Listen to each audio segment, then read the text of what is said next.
Hello और नमस्कार मेरे साथियों। आज मैं आपसे मिलने आया हूँ और कुछ बातें करने आया हूँ आप लोगों से। Hello, I am Sehaj, and today I want to talk to you about not just jobs or education for young people in India, but also about a whole spectrum that our young people is unable to see or not being shown, and that is one of the reasons why it is hollowing out most of the youth movements that are organic in India. And why I want to talk to you about all this is that I've been doing some analysis on this issue for quite some time, since I have got the privilege of working as a youth worker for more than a decade, where I have actively mobilized young people for several causes, including gender equality, whether it was for environment or whether it was for climate change or whether it was for peace building. So I have tried my part, and I have obviously failed in all my efforts, and that's when I thought of doing some analysis on why the organic youth movements are failing in India. And I want to share a couple of points with you today, which I'm going to expand in several videos coming after this video. And the first point is that the system that we have right now in India overhears only you during the crisis. And how I found out about that is when I found out that 70% of the urban youth are connected, very well aware of all the social issues, but when it comes to meaningful engagement, more not even 10% of the urban youth are meaningfully engaged with social issues or whether initiatives. And young people are increasingly aware of what is going wrong, but on the other hand there are very few meaningful channels to help influence decisions that can change the things on broader level.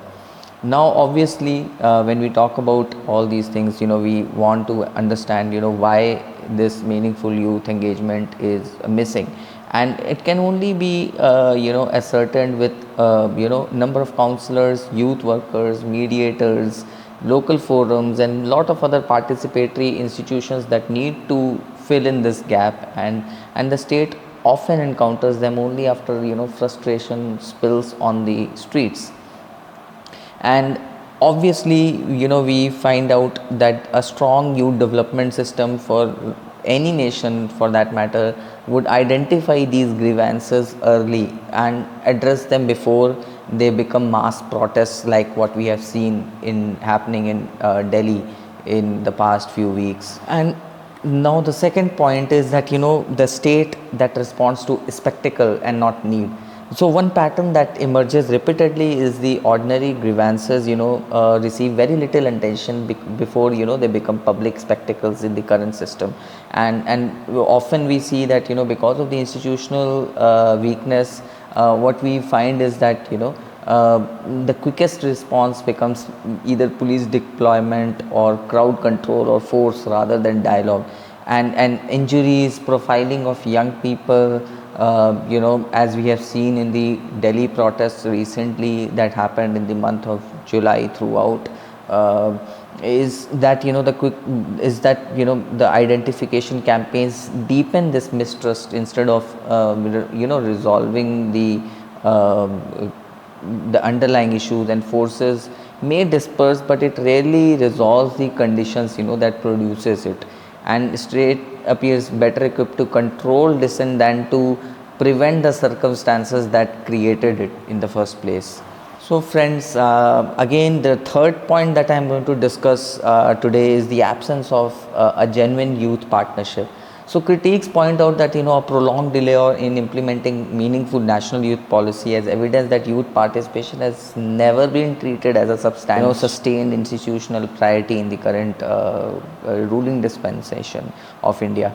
And even if a policy is eventually introduced, concerns arise that it may emphasize monitoring, dashboards, and outcomes over dialogue and participation, and shared decision making could take a back seat in even if a new national youth policy is launched. And relationship, this relationship increasingly appears to be one of managing youth rather than partnering with them. And this concerns personally me as a decade long youth worker who has served the system in several capacities, whether as a volunteer or whether as a consultant or whether in any form whatsoever. And another point that I want to add to my analysis is, how politics quickly overtakes people demands in many cases. So as we see these, protests grow, political parties, ideological groups, and a lot of other organizations often enter the movement at that time, and the original demands become diluted as competing actors reshape the narrative every while. We have seen that in the cockroach protests in Delhi, where every other day some political group is coming and taking over the stage and giving some pivot to where original narrative of why those protests happen. Now the next point that I want to share with all of you is the cost that is paid by the young people. Now obviously, while the political actors continue their contest, it is young people who face the immediate consequences of these protests: injuries, arrests, surveillance, profiling, and lasting psychological impacts. Every protest leave behind individuals whose stories disappears once media attention is gone, and human cost is often overshadowed by the political spectacle at every point of when a movement happens until it dies off or fades off. And even after all that, we see these protests may still fail, apart from getting some random one or two requests approved by the government. And the problem is the structural reforms. We are seeing the recurring cycles of these kind of movements coming and not providing any lasting solutions to the problems that young people face, the normal young people. And suppressing demonstrations does not eliminate the grievances that cause them. And let's also admit that we are living in the age of AI and digital media. Governments face unprecedented scrutiny, but technology alone cannot substitute for trust, dialogue, and responsive institutions. Let's admit that as well. And a society that waits until young people occupy the streets before listening has already missed many opportunities to prevent the crisis, when we talk about the current system that is prevailing in India. And now I am going to talk about national youth policy, a document which is not just a policy document but which is a living framework for which could have been implemented for a nation brimming with aspirations since more than a decade now. And when we talk about national youth policy, it has been a very personal thing for me, and I have been a stakeholder in the several times when this draft was in place. Even now the draft is in place, but I want to share my personal story of how I participated as a stakeholder in the national youth policies draft making and comprehensive discussions that happened in the past decade. Now I filed an RTI in August, I believe, 2025, and my point of filing the RTI was to understand why the youth policy was still not launched after more than 7 years in making. So just to let everyone know, national youth policy is one document that is launched in every few years in any nation, for that matter, whether it is European Union or whether it is America or whether it is China. But in India, since our Prime Minister took oath as a Prime Minister, we have not seen a single national level youth policy being implemented nationally across India for more than 12 years now. in which our Prime Minister has formed his government 3 times, successively winning the majority, but unable to implement a normal youth policy, which obviously is not legally enforceable to any policymaker in any democracy. But the point is that national youth policy is a huge commitment that could have had been in reality, which people could have seen, our young people could have read about it, our young people could have seen those opportunities coming through that policy document, but unfortunately it did not happen. And I filed the RTI in 2025, since the draft in which I participated was not launched for several years. The last time I participated in the comprehensive national youth policy discussion was in 2020-21, where I also got a good certificate from their think tank for my recommendations and suggestions that I shared with them. But even now it is still under deliberation, and government has declined to even answer what is the reason for such a delay. But obviously, ideally the policy should be launched every 2 to 3 years in the current age of AI that we are living in. But in our government's case, it has not been able to launch it in the past 12 years, more than 12 years. And under obviously the new draft that has been launched has been launched after discarding the previous draft that was made with UN SDGs, Sustainable Development Goals. Keeping in mind those goals, the previous draft was made, which was launched around 2020-21, in which I also had the privilege of sharing my recommendations. And one of my recommendations of including a safe space in every block in India was also taken, and it was a part of the draft which was there until 2021-22. But after that, God knows what happened. The same draft was changed, and this whole SDG framework, Sustainable Development Goals framework by United Nations, was totally discarded, and it was succeeded by another draft which was more nationalist, inward looking draft, which is still obviously not launched until now, but people say that it is based on Viksit Bharat 2047.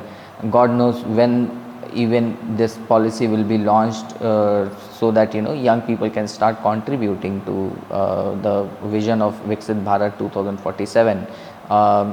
In 2024-2025, that draft was first launched for consultation with the public, where we only received 900 submissions, as evident in the government portal, which obviously and no town halls were organized, no Doordarshan reporting. Just imagine a country like India, where we have 464 million young people, even more than that, between the age of 15 to 35, the age where everyone is very, very active and trying to find new opportunities that can sustain them in the livelihood and other people. But obviously nothing like that happened. Neither university level consultation happened, neither town halls happened, neither even our Prime Minister never took a chance to use his Man Ki Baat to seek inputs for the national youth policy that was in making for more than 7-8 years now. And I believe that's not consultation, but it is something called checkbox participation that our Prime Minister Modi ji wants. And I have seen personally, being part of the stakeholder, and how my recommendations have seen being removed over a period of several years. God knows why. Now coming to another point, when you go and try to research more about our youth development system that we have in place in India. So according to the research that I have done, I found that nearly 2.15 rupees INR per young person per year is spent by the government when it comes to the matter of youth affairs. And obviously youth affairs is a part of the Ministry of Youth Affairs and Sports in India, and it has not been changed since 2023-24, while we are also seeing a program like Khelo India getting a 200 crore rupees hike during the same period. But when we go even inside the Khelo India, most of the Khelo India centers, like around 75% of the Khelo India centers are in cities, and only 12% of the sports funds reach rural areas where 65% of the young people actually live. So obviously even hiking the sports budget is not going to help anyone. Even the government cannot show more achievements in the sports arena, while obviously the youth affairs take a huge backseat in this current setup. And when we talk about things like youth development index, so youth development index is basically meant to measure outcomes in education, employment, health and civic participation within a nation. And this particular index is still remains underutilized in a country like India, even after 12 years of the current ruling dispensation under the leadership of Prime Minister Modi. And India ranked, just for your information, 122nd out of 181 countries in the 2020 Global Youth Development Index released in August 2021. So obviously when we talk about youth development index, it takes into account safe and creative spaces within a nation. It talks about civic participation rate of the young people. It takes into account the informal learning and collaboration happening within a nation. It takes into account youth well-being and belonging score, how many young people feel belonging to that nation's development priorities. It also talks about digital civic inclusion. Now obviously in the current protest we have seen protests going way too wrong, right from the Ladakh to Delhi, where young people are getting hurt very severely, with some people's hands getting cut out, or we are seeing some young people's head being broken by the police danda stick of that police uses. Obviously this is something that we all need to ponder on. So now I'm going to talk to you about the 7-part spectrum of youth development that I spoke earlier with you. Now when we talk about the 7-part spectrum of youth development that any nation can have to better equip their young people, the first one obviously is very common, which everyone knows, which is jobs and education. And for the one of the part of that education is why we saw the recent protests happening, because of the irregularities and corruption in the education system. And this is where the buck stops for most of the people. But when you look at these protests from a young professional who has been working on analyzing and researching on several aspects, whether it is violent extremism or whether it is gender equality, from a youth professional point of view, from a youth worker point of view, there are 6 other things that we need to talk about. The first one being spatial, the spatial part of that spectrum. Obviously when we talk about safe physical spaces, hybrid spaces and virtual spaces for the young people, we see our government not taking that seriously, because our government feels that India is the best country where we don't need safe spaces for young people. As I have seen with certain inputs coming during the consultation period of the national youth policy. Then comes the civic part of civic engagement part of the spectrum. We are obviously seeing a very symbolic participation of young people in the civic engagement happening in the country, and not only in India but several other countries surrounding India, including Pakistan or Bangladesh or Sri Lanka or Nepal. Wherever you go, you see the same thing, that there is a symbolic consultation and then there is a real consultation. Real consultation takes countries like, let's say, Italy, or I have personally met the G7, the Y7 youth leader, organizing and taking several agreements from the government after those consultations, which proved to be really useful for the youth of that country. But we don't see that in India, or for that matter Pakistan. Now comes the psychosocial part of this spectrum, where we talk about things like dignity, identity, where we talk about why the youth engagement should be meaningful, and how it can help every young person develop a personality which will help them not just achieve jobs or education, but becoming a good global citizen in today's age. So obviously this is also missing. Then comes the political voice of a young person. So obviously one thing that I want to say is that no political party in India right now is engaging youth policy as a substance. In the recent protests, you never saw a single person or a single political or even a political group coming and talking about the youth policy, taking the center stage during these protests. It never happened, and I'm perhaps the only person in India who is talking about the importance of implementing a global standard national level youth policy for our young people. Obviously it comes to when a policy is in draft status, you cannot question the government for its commitment because it is in draft status. But when it comes to a policy being implemented across a nation like India, there are a lot of things for which the accountability and of any ruling dispensation will rise up tremendously.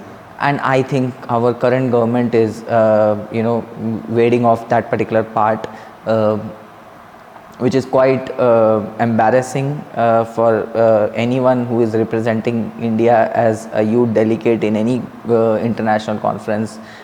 People usually ask us, what is your policy about youth? Usually we have to answer that we don't have any policy in place for the past 12 years, and that is the reality. Now when you talk about the global or relational part of this spectrum, we see that the SDG integration is missing from all our youth mechanisms, and even the current draft of the national youth policy. More inward, more nation building kind of obedience creating policy that is in talks right now, which is quite again very it could prove to be very fatal for our young people in the long run. Whether it makes a Viksit Bharat by 2047 is obviously quite doubtful, but it is quite certain that an inward looking policy in today's rapidly globalized environment, where we are connected with young people with every part of the world through some apps. It's quite difficult to even discuss about that. Now comes the last part of the spectrum, which is the critical consciousness, where we are talking about creating policies for young people, which are trying to initiate obedience in them, rather than talking about things like critical inquiry or social and emotional learning in today's age, which is obviously again a failure of the current ruling dispensation. This brings me to another part of my monologue today, which is about explaining the mercenary youth pattern. So in the ancient ages, we used to find out, that every king used to have an army of young people, always, in on bench, where young people used to think that, that yes, we have got the weapon, but we cannot fire that weapon. So in that was in the ancient age, but in today's age, this mercenary youth is being used to involve in performative activism, where we see that, a certain set of young people come out during these protests only to, to prove their creativity, rather than, what do you say, being a part of that active resistance in that particular region or locality. So here we have, youth in civil dress beating youth along with the police, but we also have this, this could lead to fatal blows to the normal young person joining the protest, when we talk about the mercenary youth, we see young people planting trees one day, then we are seeing the same set of young people amplifying war narratives, that we have seen previously in last year when there was a war happening with Pakistan. Then we have also seen, the same street vendors getting bulldozed the day after, and people cheering for that. We are also seeing, a very reactive kind of activism rather than self-directed or, well introspected activism happening even in this current protest. Now I want to talk to you about the political and institutional vacuum, that is created with this kind of system. Now in a country like India, no political party is meaningfully engaging with youth policy as a substance, and even the UN agencies, large NGOs and youth representing institutions, youth-led institutions or youth-focused institutions are mostly involved in symbolic partnerships, not sustained advocacy. And how this thing became evident is when I found myself as the only person in India who is talking about implementing this youth policy from several years, or even sending my recommendations for the drafts of this particular national youth policy. But rarely did I see any youth-led NGO coming and taking center stage, or any CSO taking stage, or even the UN in India, United Nations in India, taking any form of stage to fill this institutional vacuum.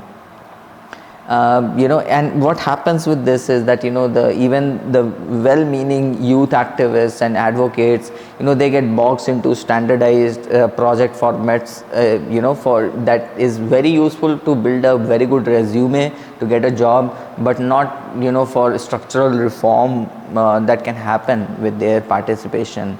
And India's youth is not just being ignored, they are also being fragmented.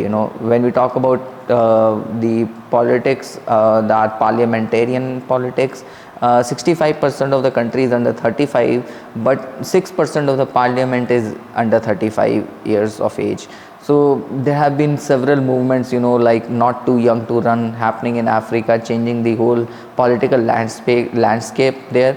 But rarely do we see these kind of movements coming in India. We are very happy with our gerontocratic leaders leading us, into dismay. It hasn't just been silenced; it has been kept talking to it in a dozen different rooms, which makes this, the possibility of echo chambers that we have seen with WhatsApp University things happening in several years ago,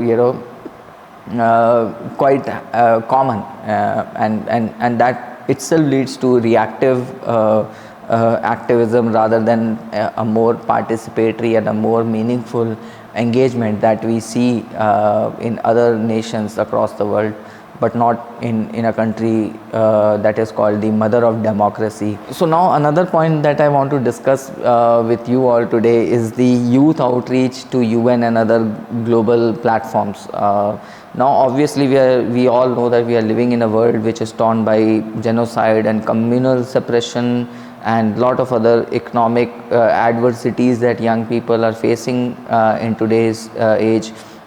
At the same time, India's outreach to the UN system has weakened under the current government. How I say that is because a government that is campaigning for a permanent UN Security Council seat has a very good argument that India is the largest democracy and it should get a permanent seat.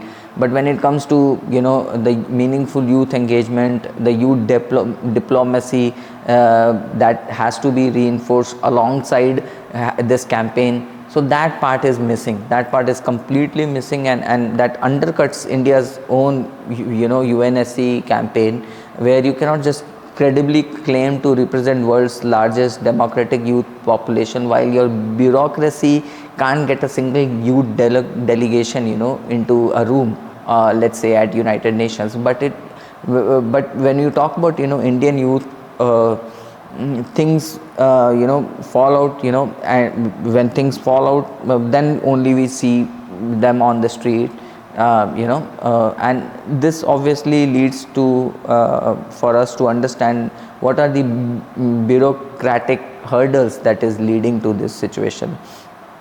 Now obviously India's youth engagement with global institutions is centralized right now. It is not in the case with, let's say, even our country, neighboring countries like Pakistan, which is obviously a shame for our youth development system.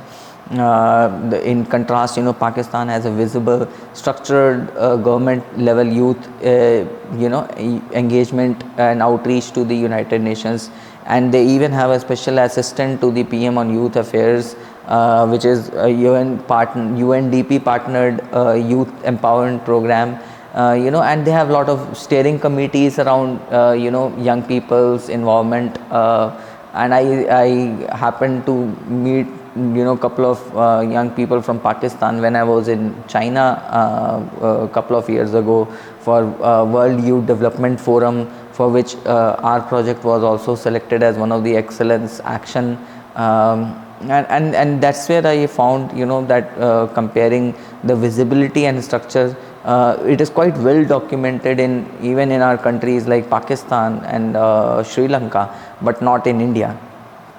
And obviously when you talk about the other issues like genocides happening in several parts of the world, whether it's Gaza or Sudan, why Indian young people are absent from these forums where we talk about genocides and other things that are going horribly wrong for the world, is because we do not have that system in place, and not from today, even from the previous governments we have seen that these are certain issues where our governments do not want, our political groups do not even want us to be a part of and talk about these global issues.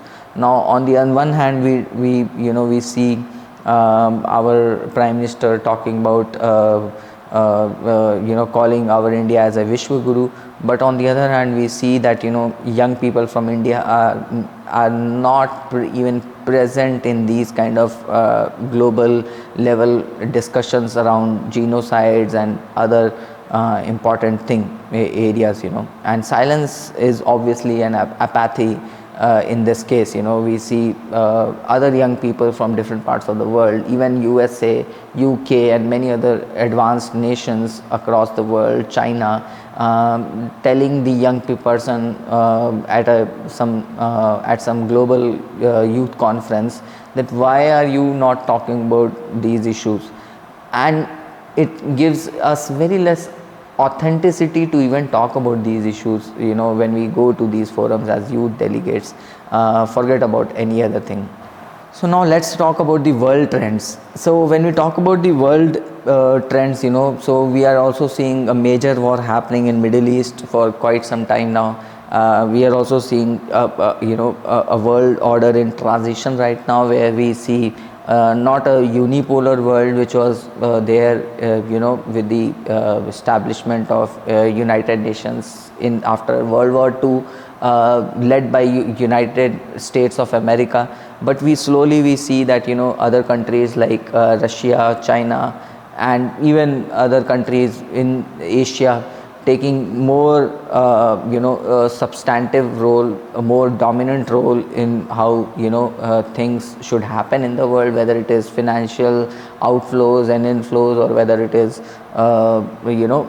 manufacturing as an entity, or whether we see technology dominance, as we see that how our world is moving to a more technocratic and lot of techno autocracies are coming into existence. And obviously earlier it was only Western hemisphere, but now we see the Eastern hemisphere also taking a substantive role and dominant role in the world politics. And obviously people have been talking about the decline of American empire, but keeping all those things apart, one thing that is very important is that dialogue is still the key that is keeping this world order in shape. And in the upcoming age of AI, one thing obviously is very sure, for which obviously countries like Iran and India should definitely focus on. And why I'm talking about Iran and India is because we are already seen that the religion based orders are in decline across the world. So any nation that is creating a large majority of people who vote or who support the government purely based on the faith or religion, this is in decline. And in the age of AI, as we are going even faster into that tech heavy age,